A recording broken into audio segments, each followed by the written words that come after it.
Hey everyone, welcome to Crossroad Conversations with the Lewis Brothers, where we aim to share real stories about running a successful family business, working through adversity, and pouring back into the community that keeps our door open. We're your hosts, Matt, Shelby, and Taylor, and we bring you relevant local business advice and automotive insights that are sure to change the way you look at running a business, and maybe even throw in a plug for you to do business with us. Well, myth, and this kind of rolls into everything we're talking about, so Mythbuster time. The new thing is always the best thing. No. So truth, the newest tech or gadget for your business isn't always the best thing for your business. Sometimes the tried and true stuff can be better than the new tech, and I think that goes back to exactly what you were just saying. A lot of times there's systems, whether it be the salesperson, your rep, they're not fully vetting and letting you know, hey, your system does this, and you're already paying for that. So a lot of times people won't uncover a system that they're already paying that does exactly what they're wanting it to do, and they're not using it to its full potential. I'll tell you something else there, and I heard somebody say this, and it makes so much sense. Buying new technology, integrating in AI, any of these things, if you don't have your process and your people doing the correct thing, all it's going to do is amplify and magnify the problems you have. Yep. AI is not going to fix that you don't have employees doing X, Y, and Z. You know, AI is not going to fix X, Y, or Z. Now, if you're doing great things, it can help amplify that in a great way. So the basics are the basics, just like you talked about, and those have still got to be tried and true. Mm-hmm. Absolutely. So next we kind of talk about what systems do you use in your business. We did the round table on that. Shelby led into this next subject on what we went through to make sure we make the right decisions. Mm-hmm. Now, we went out there to collect data to upgrade some systems. Sure. So while we didn't sign up for a single thing out there, that doesn't mean that we won't. Correct. What we went out there to do is to gather all the information, have the right contacts to bring it back as a team and talk about it. Now, there was everything you can imagine to get the emotions high out there. So you have to weed through that because we all get excited. We're in sales. Let me before you go any further, frame the reference here. Have you ever went to go buy a cell phone and you go in the store, Best Buy, AT&T, Verizon, T-Mobile, whatever, and they ask for your phone number, they pull up your plan, and they say, what plan is this? Right? Like, does that happen to you guys? Oh, yeah. And you thought you were on the unlimited, but it's been superseded by another plan, and you're still with the same carrier. Mm-hmm. They're like, we have to upgrade you. And you're like, no, I don't want to pay anymore. They're like, no, it's not going to cost you anymore, but you're still on the version 2.1, and we're on 4.6 over here. Yes. And you could upgrade 4 times your gigabit speed. So we talk to even our same vendors to say, what do you have new that we're not part of? And that's a point of it, too, is we went out there and saw our existing vendors to figure out how are they performing, because we got to talk to the higher level up people that maybe our regional rep wouldn't have access to. Or struggles. But anytime, and we had some new people we took out there, and I can remember one of them, and this isn't their fault. They were just excited. New to the convention. They were just excited to be there. They called me, and it was in the middle of day 2, and they say, hey, Matt, we need to meet right now. I was like, okay, cool. What's up? Is everything okay? Is your family all right? He's like, no, we need to meet right now to figure out if we're going to do this or not. Probably because I diverted the phone Probably call to so. me. So I said, what I need you to do right now is capitalize on the opportunity we have to exposure to everybody. You collect the data, the information. We don't need to let an hour be taken for something that we can do next week when we get back in the store. Right now, gather all that information because there may be somebody better than it. Yeah. That's your new baseline, but there may be something better. Redirected that person. They completely understood afterwards why that was. So how do we make the right decisions?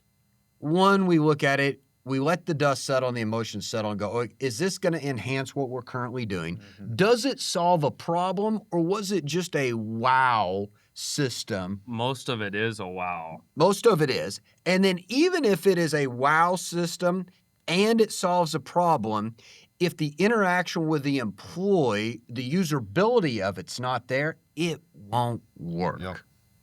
If it's not easy to use, and here's what, and you guys will know this, here's the number one rule with any software. I don't care what industry you're in. how's the support? That is so important. Where's your support at? Yep. How do you reach it? Yes. Do you have to submit? How quick is your rebuttal time? Yep. And is it speak your language? Because in our business, when the system is broken, we don't have days to wait. We don't have hours to wait. Somebody's sitting in finance and they're trying to sign, and the system's come undone. Well, we figured that out. We talked about a little bit ago. We're probably 3-4 months into our new key systems. And as much as we vetted, as much as we went through, there's been problems. Software isn't uploaded. Drawers haven't opened up. Different pieces. I was talking to him out at the convention. I'm like, hey, I appreciate y'all doing what you said you were going to with your customer service. I can either call you or one, and you've helped. Obviously, we're still new, but it's a breath of fresh air to be able to see that whenever you went through with a business system and they're actually doing what they said they were going to. No, that's good. That's good. So you gather the information first. Does it solve a problem? Yep. You know what I mean? What can it replace? Because the easy thing to do in this business, especially when something's $5.99 a month, $9.99, $19.99, is you keep adding them on. It adds up to $2 million. It adds up really fast. So if you're going to add something, what can you delete? Yeah. And that's why we went through the whole exercise of building all the different sheets of the current providers we had. Who could we replace? What problem does it solve? And do you get that feeling that they're a business partner with you? Yeah.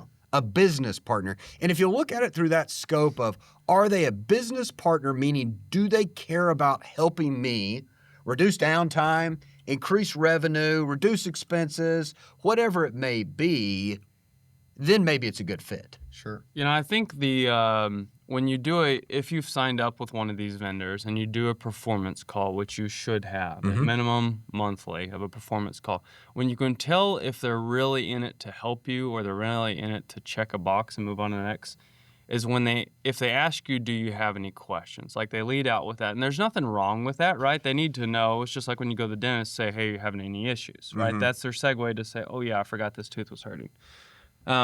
But then if they never again point out anything else aside from the normal travel rate or the normal traffic, they're not okay to ruffle your feathers a little bit to say, hey, do you mind if I share with you where I see there's a scope gap or where you are missing some business?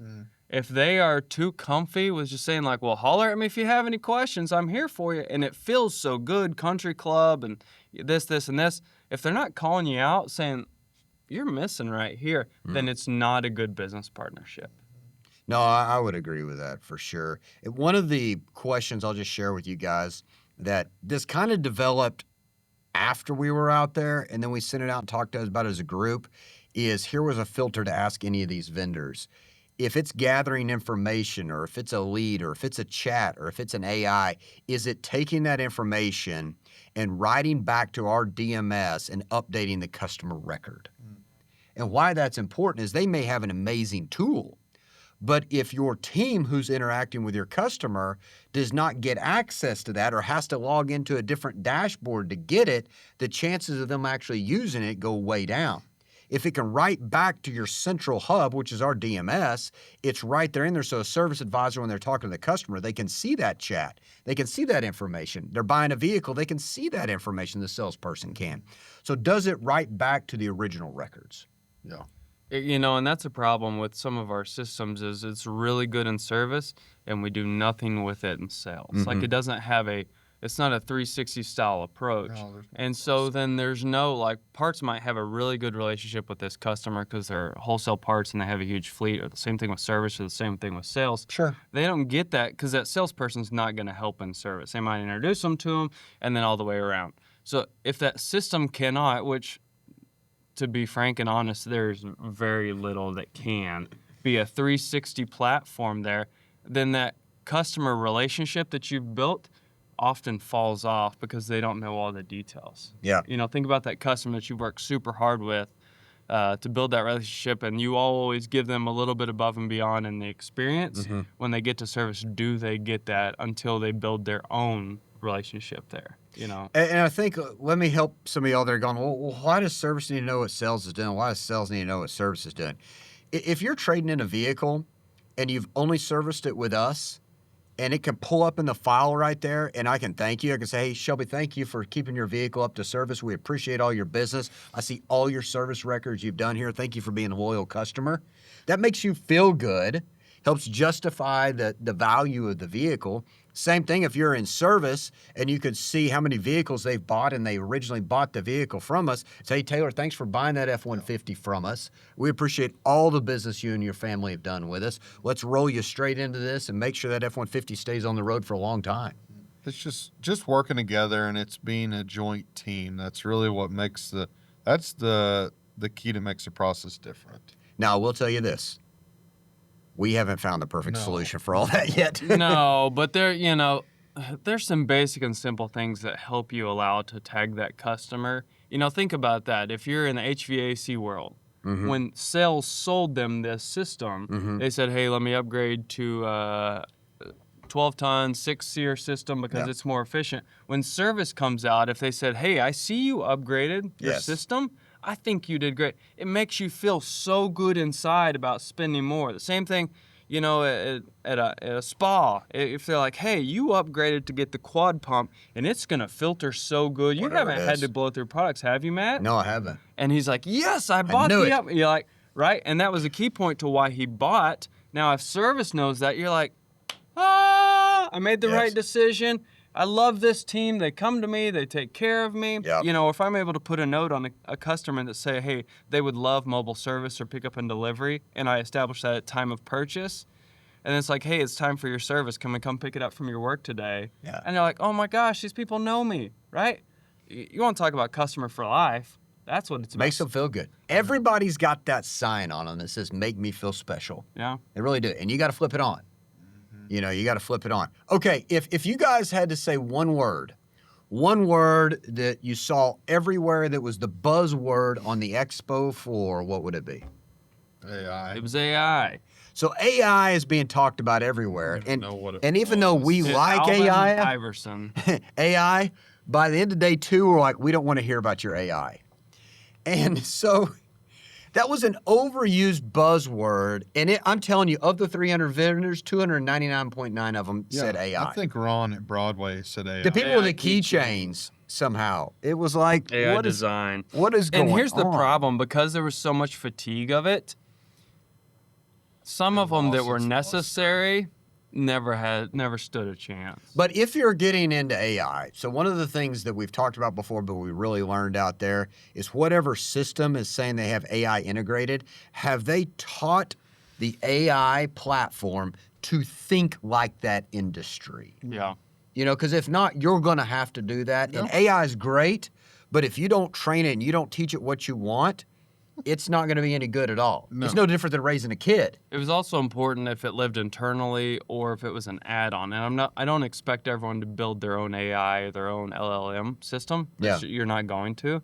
But the way that it's integrated in, was it collecting all the notes that we're talking about that makes people feel special, or was it starting fresh? Hey, thanks for joining us today, and we hope you enjoyed this episode. Make sure to give it a like, share it with your friends and family, visit our website, and send us some questions. We want to know what you'd like to hear, who you'd like to hear from, and what you want to see, or maybe even some questions for us to answer about either the automotive industry or just business in general.